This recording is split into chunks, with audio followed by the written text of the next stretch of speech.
Hi everyone, and welcome to Nap Time Nutrition. I'm Yaffi Lvova, registered dietitian, nutritionist, and owner of Baby Bloom Nutrition.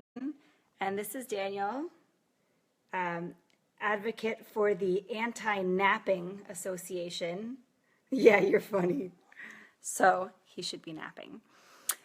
So what I want to talk to you about today is where do you get your nutrition information? And this is it's a good topic, but it's also very personal. Yeah, he's smiling at me. It's a good topic, but it's also very personal because I have a vested interest in getting good nutrition information out to you, the consumer, and the mother, the father, the caretaker, whoever is in charge of the nutrition in your family.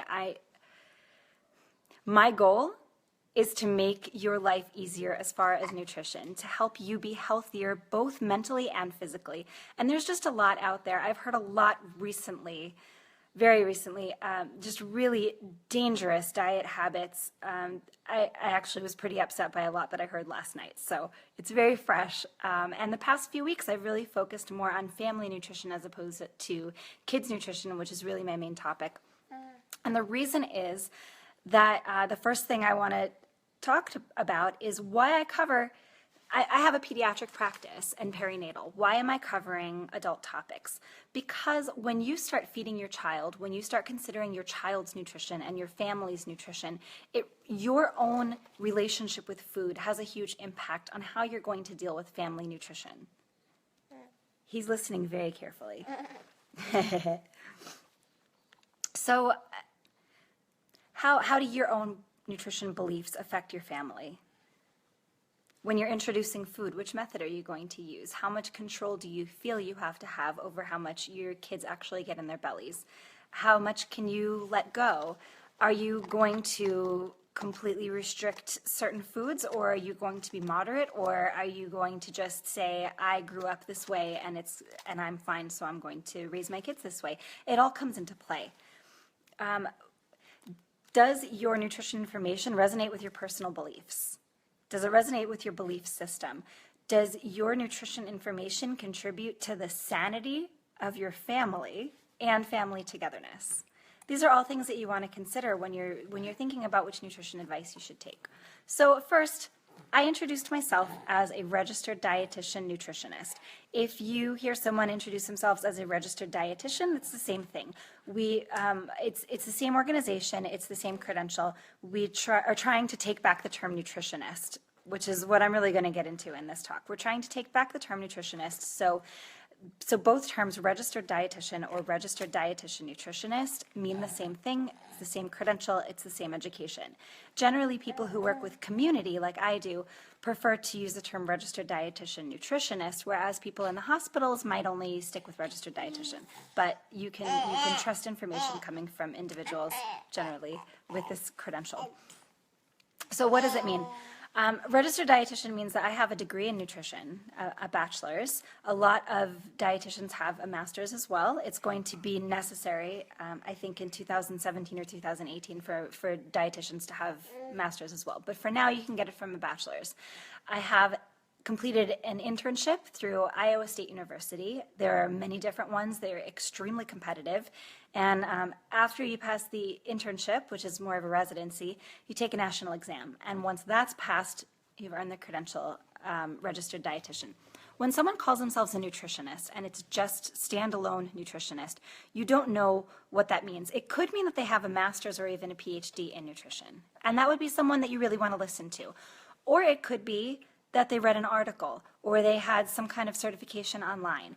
And that's where it's really important to research. When someone says they have a particular credential, what does that mean? If I were to say, for instance, not that this is any one particular person, I am a nutritionist with a master's. Okay, so you could have read an article on nutrition and you could have a master's in finance. That's not going to be beneficial to your clients as far as nutrition.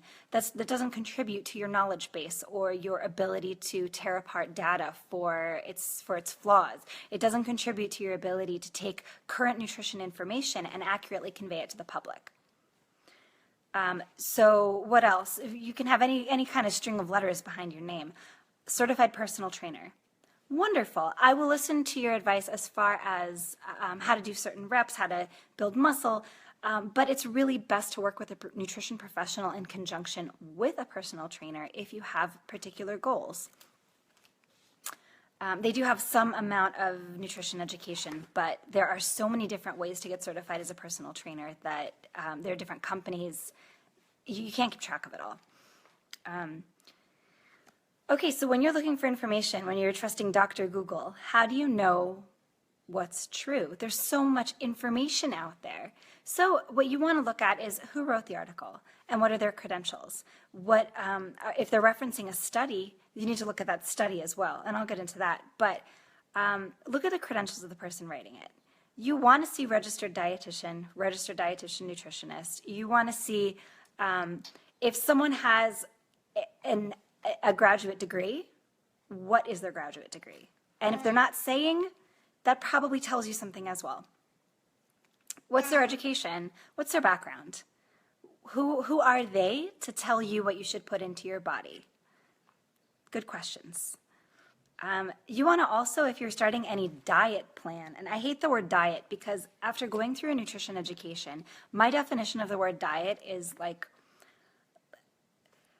a hypertension diet, a kosher diet. It's just a descriptor for a lifestyle, and lifestyle of things that you put in your mouth.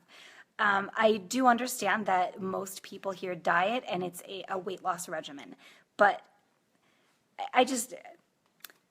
if you're going to start a weight loss regimen, check with your doctor, because if you have any number of medical history issues, or you're on any particular medications, or you have other factors like genetics that might get in the way, might mean that you need particular nutrition, your doctor's going to be able to advise you, hopefully, or direct you to someone who can advise you.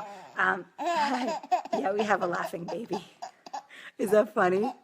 Your doctor can direct you, hopefully, to the right person who can give you good, solid advice for what you should be doing for your personal biology. Okay, so studies. You see studies online. Well, a study out of blah, blah, blah said, et cetera, et cetera. You have to look at the limitations of studies. Was it a preliminary study? Was it a study done on 10 people of Asian descent who happened to have one arm? You don't know. You have to look at the limitations of the study, because a lot of these studies that come out are preliminary, and the studies are done in order to obtain funding to do a study on a larger basis. So you really shouldn't take the results of that study. You should wait till more information comes out. So if the results of this particular study don't resonate with you, don't make sense to you, you really need to think, who sponsored it? Who paid for it? Who did it? How big was it? How controlled was it? There are so many factors, and that's why you really, thanks, Elisheva. That's why you really want to rely on a nutrition professional who can look at that data and assess those factors to tell you if it's good information or if you should wait for the bigger study to come out. Hey, Michelle, glad you made it. We're talking about studies. So really, end of the story, if someone's giving you nutrition information, where is it coming from? Who are they to give you nutrition information? What education, what background did they have to tell you what's good to put in your body? If it's someone on TV or on Facebook Live, do they have your medical chart in front of them? I once had a patient say to me, "Do you think you know more than Dr. Oz?" Yes, I do know more than Dr. Oz because I have your medical chart. And that being said, anything you hear from me on Facebook Live is meant for people who are otherwise healthy and don't have any particular nutrition backgrounds. If you have some kind of issue that changes your nutrition needs, contact me personally. I'm happy to work with you one-on-one, but any information that comes across social media or Google or TV is not for you. You really need to know who to get your information from. So there's my personal soapbox. Yeah, don't listen to me on this format if you have any kind of complication, any kind of medical background that changes. I'm telling you, don't listen to anyone. That type of nutrition needs to be done one-on-one. So that being said, you can follow me on Pinterest, where I give more of this advice meant for the masses. And Instagram, I'm fairly active. And right here, Facebook Live. And if you're local, come to Toddler Test Kitchen. This coming week, we are doing fruit pizza, and I've been posting pictures of that. It's delicious, and I had some for breakfast. Oh, tired baby, time for a nap. Wish me luck. So I hope to see you online next week, 1 p.m. Mountain Standard Time, 4 p.m. Eastern. And I don't have a topic yet, so feel free to send me one. Otherwise, I'm just going to pick something else that makes me angry and rant about it. So have a great week, and any questions or comments, feel free to email me, Yaffi@babybloomnutrition.com, or comment below. Thanks.